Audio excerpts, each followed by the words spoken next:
Hi, it's Fias Taro. Hello, collectives. Okay, so this is your love reading ngayong mid-December. Okay, so syempre before tayo mag-start, kung hindi ka pa nakakapag-subscribe, please do subscribe and hit the notification bell para lagi po tayo maging updated sa mga mangyayari pa lang. Okay, and yes, don't forget na mag-follow sa atin pong FB page. Yes, and kung may tanong po pagdating sa private reading, you can message me sa akin pong FB page for more info. Okay, and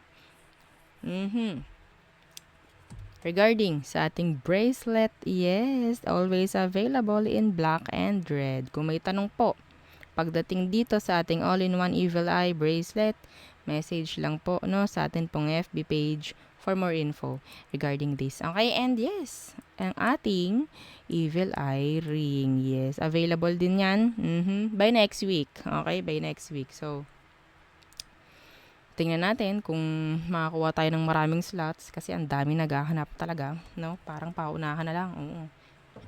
Okay, so, yeah. Yun muna ang aking spill. Spill. Okay. So, collectives, anong meron? Para sa mga collectives. Okay. Anong meron?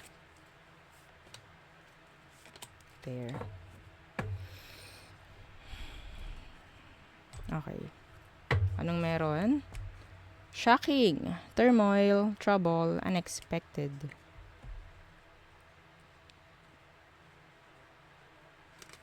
And sorrow, loss, grief, depression. Ooh. Uy, naku po. Nakakuha ko dito ng parang mga biglaang hiwalayan. May nangyari bang biglaang hiwalayan? Walang excuse. Walang excuse. Walang explanation from this person. Okay. Ooh. Tingnan natin ano bang sitwasyon ninyo. Anong sitwasyon ninyo mga collectives? Yes. No zodiac sign needed. Okay? Anything will do. Oo. Kung ano mang zodiac mo, kahit pwede kang makinig ng collectives. Okay? So, ano bang situation meron? So, here's shocking and sorrow. So, Four of Pentacles and the Seven of Pentacles.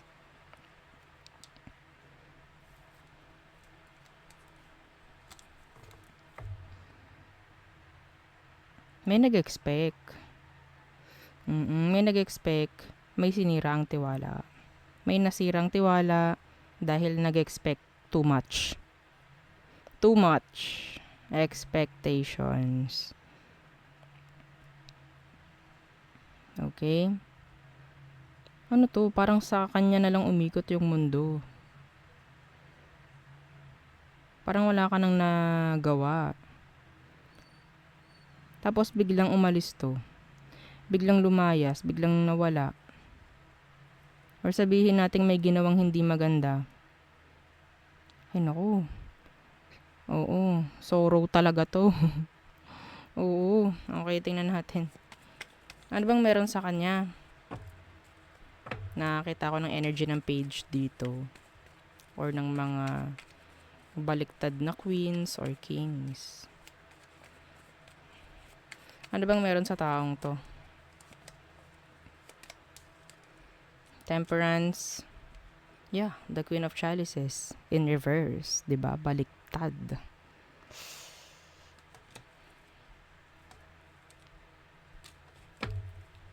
Temperance. May pagkamakasarili siya. Oo. Andito yung parang unahin mo ko. Oo, kaya ganito ang naging resulta sa iyo eh. Masyado kang nag-invest sa kanya, masyado kang nag-trust sa kanya. Pero sinira nito tiwala mo. Sinira niya. Hindi ka nag-expect na mangyayari to, na gagawin niya yun.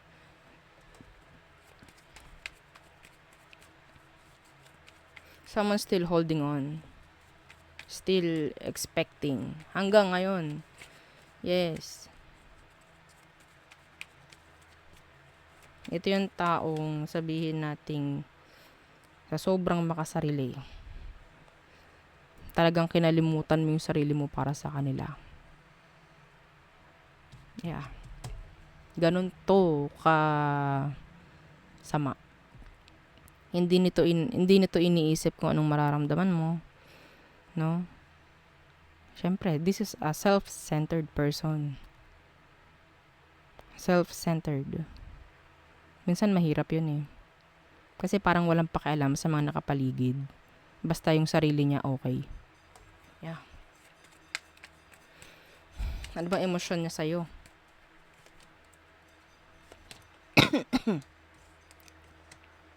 Eight of Swords in reverse. Yeah, the King of Wands. Ayaw nito ng utusan mo. Gusto siya laging masusunod. Siya masusunod dito. This is not healthy. There's no equal give and take. No, wala. Natakot ka dito. Natakot ka. Kaya lahat ginawa mo para sa kanya. Mapababae, mapalalaki. Anong next action niya pagdating sa'yo? The Three of Chalices in reverse. Talagang yung iba sa inyo, walang pakikipagayos dito. Walang reconciliation. Kung niloko ka, kung nag-cheat sa'yo, andun pa rin. Meron pa rin iba. Yeah, see? The Three of Swords.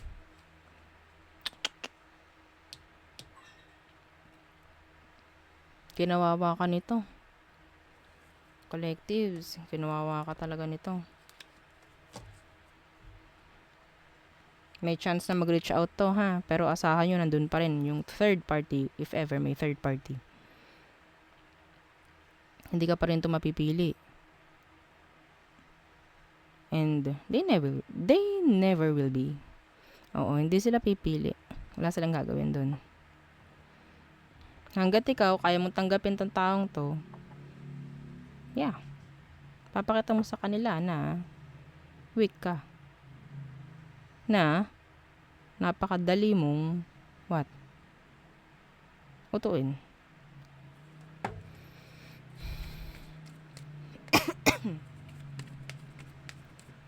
Hindi mo nga inaasahan nagagawin niya to eh. Why? Kasi ginawa mo lahat. Bakit ganun? Ginawa niya pa rin sa akin yun. Ginawa ko naman na ang lahat. Bakit nagawa mo pa rin? Mga linyahan yun eh. Mga ganun mga linyahan. Normal na linyahan yun. Oo. Normal na naririnig yun ng mga player. Siyempre. Ginawa mo nga lahat eh. Meaning, sobra. Oo, sabi nga, too much love will kill you. Mema isingit. Well, totoo yun. Totoo yun. Masyado ka magmahal.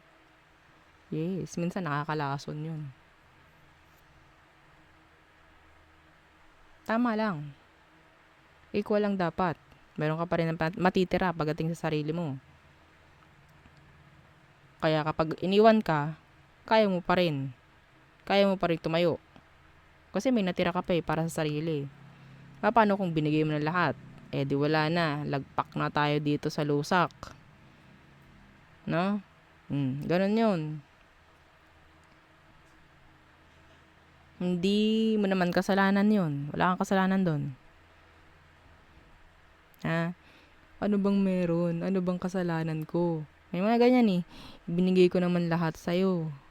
Ginawa ko naman lahat sa'yo. Wala kang kasalanan dun. Ginawa mo nga lahat eh. 'Di ba? Wala kang kasalanan dun. Kung tinatanong mo, may kasalanan ka ba? Wala. Kung ginawa mo naman ang lahat, at iniwan ka pa rin, may kasalanan ka ba doon? Wala. Sila may problem. Wala sa'yo. Okay? Masyado lang silang mapaghanap. Masyadong mapaghanap. Hindi marunong makontento. Okay? Ano bang nawala sa'yo? Yung taong hindi marunong makontento. Yun. You deserve someone better. Okay? So, tingnan natin ano ang advice for you, collectives. The Five of Chalices and the Queen of Swords. The Hermit. The Magician. It's okay na malungkot sa mga gantong pangyayari. Siyempre, hindi naman tayo robot. Mayroon tayong emosyon. Okay yun. Okay na malungkot. Okay na mag-regret. Okay na magalit ka rin. Okay? Pero, hindi ina-advise na habang buhay ganyan ka. Okay? Hindi ina-advise na habang buhay ganyan ka. Kailangan mong umusad. Kailangan mong effortan ang sarili mo para maging okay. Yes, this is phase. 'Di ba? This is a phase. Daraan at daraan ka sa ganito. Siyempre, malulumbay ka, malulungkot ka.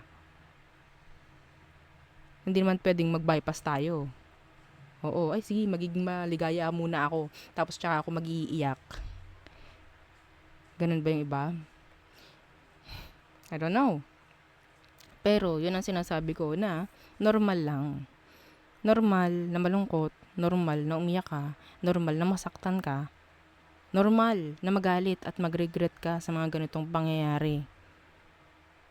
Okay? Kasi, kailangan mong dumaan dun para makarecover ka. Okay? Kasi kapag yun, hahayaan mo na hindi lumabas lahat. Lalo kang masasaktan. Lalo. Kasi may ipon. May ipon po. Pwede pang mag-manifest physically, if ever, na ma-stress ka, ma-depress ka. Diyos ko. Wag mo nang sayangin. Sinayang mo na nga yung pera, yung effort mo sa taong yun. Wag mo nang sayangin pa, yung sarili mo para sa kanila. Gets? Sana hindi tayo dumating sa ganun.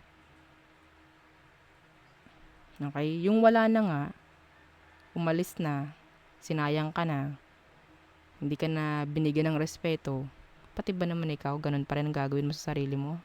Sana hindi ganun. No? Sana hindi ganun. Wag mong aksayahin. Oo, wag mo aksayahin yung luha mo sa mga ganun. My God. My goodness. No. Maawa ka na sa sarili mo. Okay? So there, yun ang ating reading for the collective. So yeah, thank you. Bye!